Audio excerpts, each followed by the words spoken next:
start. Mahatma Gandhi, who had anticipated all this, thought that this system of education, which is so expensive, would not do if education was to be brought within the reach of every Indian, rich or poor, full stop.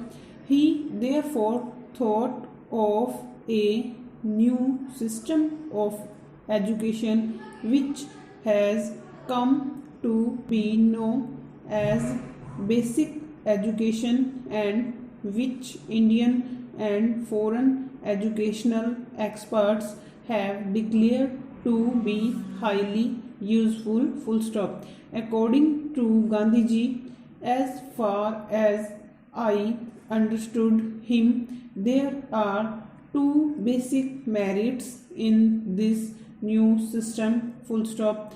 Firstly, education under this system is imparted not merely through books but through some kind of practical work, so that the knowledge which children acquire will not be the result of mere memorizing but of actual experience, full stop. He thought, and some of the leading educationalists were at one with him, that knowledge acquired in this way created a degree of consciousness, efficiency, and a feeling of self reliance, all of which would come handy to one when starting life, full stop.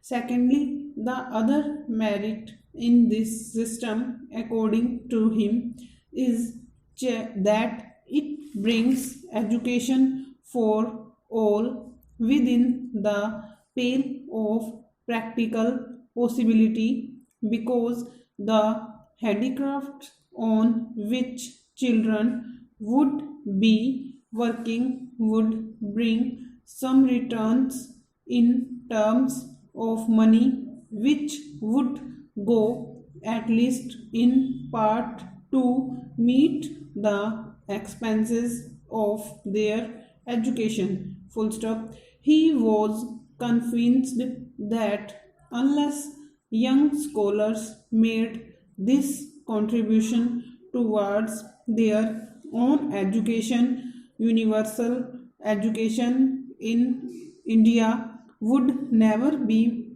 possible, full stop. The result of all the discussions and experimentation in the field of education during the last 16 or 17 years is, in my opinion, the same that we arrived at in our decisions in the first conference held at Wardha, full stop. Educationalists had admitted the utility of the new system but considered children's contribution towards their education as not only impossible but undesirable. Our experience, on the other hand, has demonstrated both the utility as well as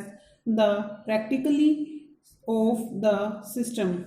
Full stop. My remarks are essentially with reference to primary and secondary education, full stop. Little has been done so far to apply this system to higher education, full stop. It is not therefore possible to say anything about it on the basis of experience, full stop. In spite of all that has been done in this field so far, it is a pity that this system has not received the encouragement which it deserved and which we could have given it after achieving independence from the British rule. Full